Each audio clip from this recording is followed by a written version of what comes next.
Saudações, gente bonita. Hoje eu nem fiz, nem farei live em memória, em respeito à memória do Santo Padre que faleceu. Mas veja como são as coisas. Como eu não vou fazer live, eu fui bem cedo cuidar das minhas galinhas. E achei uma franguinha morta perto da cerca. Isso me espantou. Falei, como é que pode? Não foi morcego, né? Ok. Vida que segue. Peguei, alimentei as galinhas, alimentei os pintinhos, os patos. Deixei água para todo mundo e fui dar um jeito no corpo, né? Tem que ser enterrado longe. Aproveitei e fui passear com a bolota. Aí, gente, terminei as atividades, digamos, pecuárias e fui dar uma olhada na horta. Deixa eu mostrar para vocês o que eu achei. Não é uma cena agradável. Mas esse pobre gambá, chamado de sarauê em algumas regiões do Brasil, perdeu a vida. Ontem, não sei até se vocês ouviram, estava uma latição dos cachorros. E imaginei porque eles estavam estranhando os garrotes do seu Jadir. Falei, não estou acostumado, por isso eles estão latindo. Mas lembra que eu vi falando para vocês que o arco inimigo dos cães é o gambá? Então, eu acho que ele matou o franguinho. E a hora que ele foi tentar pular a cerca, o cachorro pegou ele. E eu não tiro a vida de animal silvestre, nem de cobra. Nunca matei uma cobra na minha vida. E não fico feliz com a morte do animal selvagem. Ainda mais uma uma espécie que combate escorpião, que come cobra. Eu falo para vocês, o maior medo que eu tenho aqui, o pânico aqui, o único, é cobra. Então eu prefiro que os gambás de vez em quando comam um frango meu do que as cobras cheguem mais perto. Mas infelizmente a bolota foi mais ágil, porque o pingo dorme preso, né? Já expliquei para vocês que o pingo é comedor de frango. Então não pode dormir, e também fujão, né? Não pode dormir solto. Então foi a bolota. Ela fez o que tinha que ser feito. É para isso que ela tá aqui, né? Mas dizer que eu fico contente com a cena dessa, eu fico não. Mas paciência. São 10 horas da manhã. Saudações, gente bonita. Terminamos de fazer nossas tarefas hortícolas. Deixa eu mostrar para vocês. A gente regou o local onde nós plantamos pepino, tomate e pimenta. Aquele morundum ali com pepino. As 3 leiras de batata doce. O canteiro com as sementes de arroz para tirar raça. Batata doce aguenta. Aqui, eu até esqueci o que nós plantamos, mas eu sei que são verduras. Ah não, minto. Aqui é a sementeira. Perdão. Verdura é ali na frente, que nós também regamos. Ali é a floreira. Essa parte seca aqui não esquecemos não. É porque o alho e o amendoim não deu para chegar até aqui. Então aqui nós vamos reservar para quando a gente tiver muda de flor. Isso aqui é amendoim. Alho e amendoim, o canteiro inteiro de alho. Essa água tá vazando aqui porque a gente deixa, enquanto não tá enchendo o regador, regando o pé de jabuticaba. A questão do regador é a seguinte: a nossa mangueira é muito curta, ela só tem 5 metros. Então ela só rega os canteiros mais próximos. Tipo esse aqui com a cebola. Oh meu Deus do céu, todo dia eu planto essa cebola. E os passarinhos vêm e desplantam. É assim, gente. Roça não é fácil não. Você faz um serviço para um bichinho desfazer. Mas é assim. não replantar, morre, né? Socorro. Aí, uma hora essas cebolas crescem e os passarinhos deixam de arrancar elas. Principalmente canarinho. Aqui o canteiro que a gente plantou um punhado de coisa. Aqui é onde desliga a mangueira.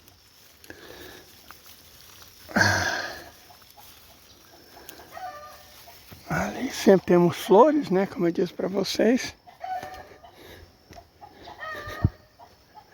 Ó, galinha acabou de botar. Estão vendo os gritos? Galinha acabou de botar. Ali os cagacebos, só esperando eu sair da horta para atacar minhas plantinhas. Eu tenho umas telas, eu vou colocar primeiro em cima da sementeira. Sobrar eu vejo. Como eu disse para vocês, olha lá os cagacebos. Eles é pequenininho. Tem de tudo quanto é cor. Mas eles também tem filho para criar, né? Bolota. Já dei comida para ela. Pelo jeito não tá com muita fome não. Já sobrou ração. O pingo esganiçado como a parte dele tudo de uma vez. Agora é recuperar a respiração. Pegar o regador e molhar aquele canteiro aqui e os morangos. Os morangos já estão começando a querer dar flor. 2 pés ali. Mas enfim, como vocês devem saber, né? O Santo Padre hoje foi de encontro ao Criador. Por isso nós não vamos fazer live. Os vídeos que nós fizermos vão ser esses pré-gravados. Né? Porque eu sinceramente temo, por gente sem noção, essa trozaiada esquisita que aparece nas minhas lives. E eu prefiro, ó, manequim na minha asa. Eu prefiro, ó, evitar, né? Passar desgosto desnecessário. Ele tá miando, mas eu já dei comida para ele. Os primeiros a receber comida aqui é os gatos. Então, prefiro não, né? Amanhã, ao que os trolls estiverem mais calmos, se tiver despejado o ódio deles, a gente volta. E também por uma questão de respeito. Pela memória do Santo Padre. O que foi, gato?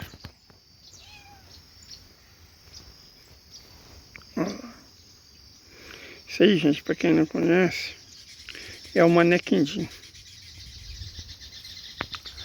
Os outros 3, o João Quebra-Toco, Lourença Maria, tá por aí caçando ratinho. E a mãe deles também. Mas enfim. Ontem eu queria falar sobre a diferença entre a China e os Estados Unidos, né? No sentido de que os Estados Unidos não têm a menor chance contra a República Popular da China. O Ocidente é uma máquina de doença mental. Essa é a verdade. É uma máquina de adoecer as pessoas, de torná-las fracas, de torná-las incapazes. E agora, por fazer isso, por ter molhado os próprios pés de barro e transformado tudo em lama, é que ele está caindo. Nós temos um grupo, ele falou, postei esse vídeo aqui, deixa eu mostrar para vocês.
Aí alguém comenta, é mimimi, querer que a sociedade se adapte às minorias. Não, o cara é bolsonarista, não entendeu nada.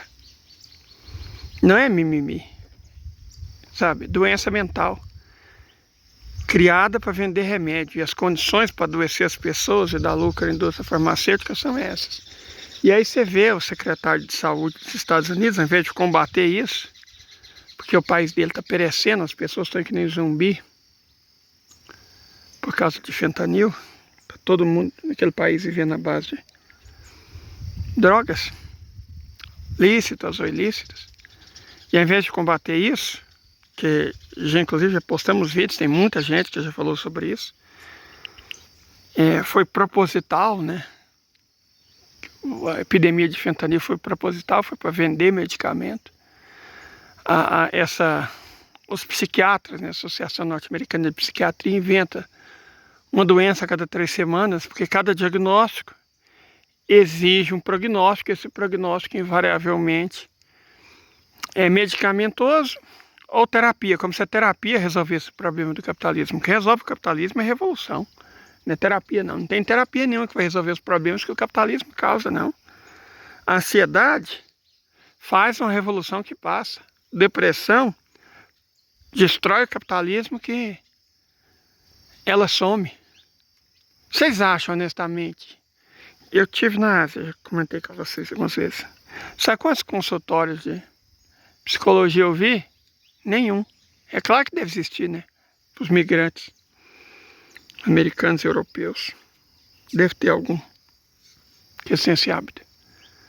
Mas eu não estou dizendo que não existe transtorno mental. Existe. Mas não é tanto igual eles falam, nem são tão extensivos como eles dizem. Inclusive o New York Times desmascarou a questão do TDAH.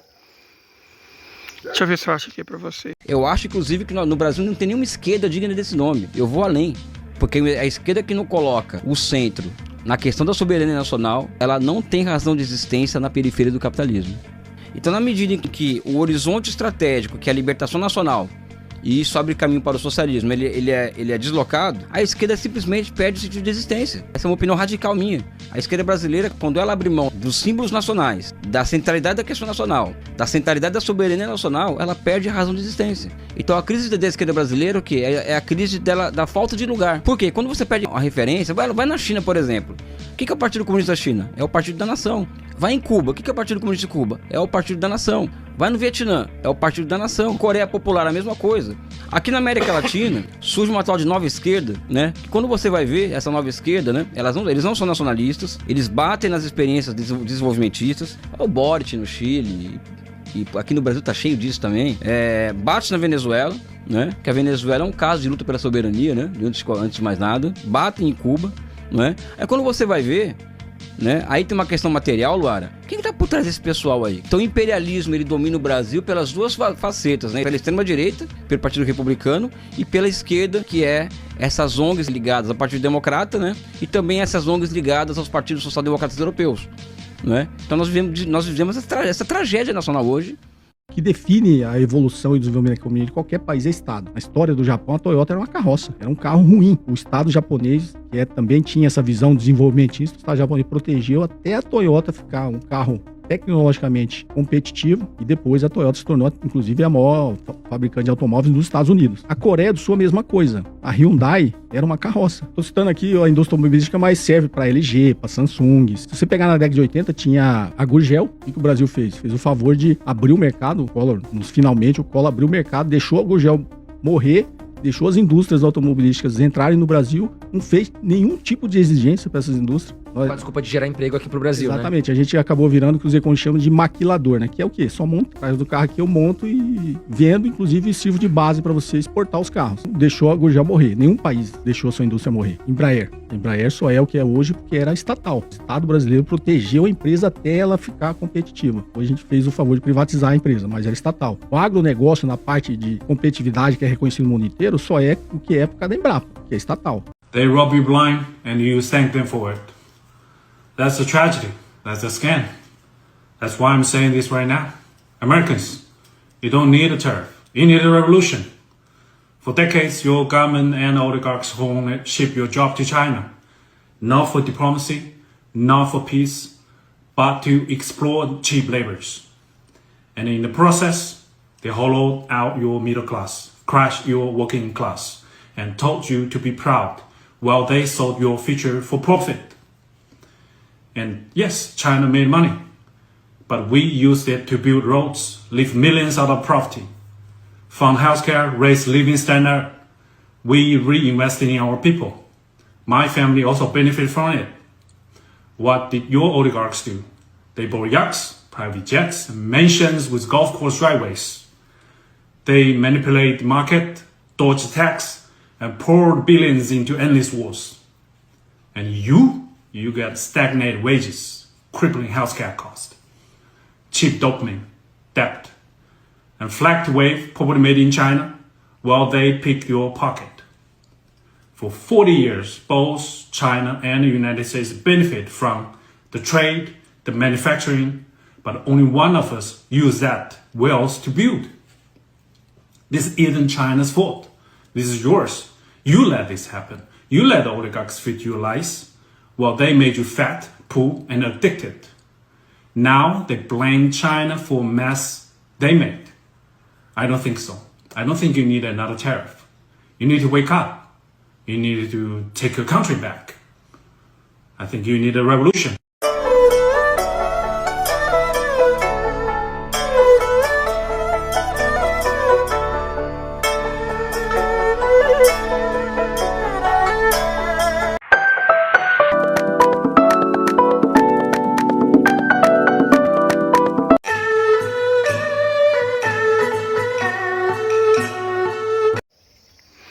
Então, a sociedade é doente. O Ocidente, gente, eu venho falando isso há muito tempo. O Ocidente é uma doença mental coletiva, autopropulsionada, retroalimentada. Certo? O Ocidente não está preocupado só em explorar o trabalho das pessoas até que elas morram, não. Que você vive para alimentar o sistema. A maioria das pessoas no capitalismo não vive, elas existem, cara. Levanta, vai trabalhar, volta para casa, levanta, vai trabalhar, volta para casa. E no domingo vai consumir os produtos da indústria cultural, que são feitos para você não pensar. Nesse sentido, a terapia, de um modo geral, ela é antirrevolucionária. Assim como o álcool é antirrevolucionário. Certo? O álcool é antirrevolucionário. Porque você tem nas comunidades pobres, quanto mais pobres elas são, maior a incidência do álcool entre os homens particularmente, embora já esteja chegando as mulheres. As mulheres normalmente são vítimas mais do vício do jogo, no desespero, porque muitas vezes elas criam os próprios filhos sozinhas ou têm maridos ausentes, parceiros ausentes. Elas recorrem ao jogo. Os homens recorrem ao álcool. A classe média recorre à terapia. E ninguém faz o que é necessário, que é a revolução. Nós deixamos o agronegócio nos destruir. Nós deixamos os evangélicos destruir nossa cultura. Nós deixamos os bancos e a bancada deles, os bilionários, destruir a nossa civilização. A gente não precisa de terapia, a gente não precisa de oração. E falo na qualidade de uma pessoa que reza. A oração é para a gente se conectar com Deus, não é para resolver os problemas do mundo, não. Os problemas do mundo serão resolvidos com revolução. Eu não falo revolução necessariamente no sentido de revolução armada, não. Até porque eu sou anarquista.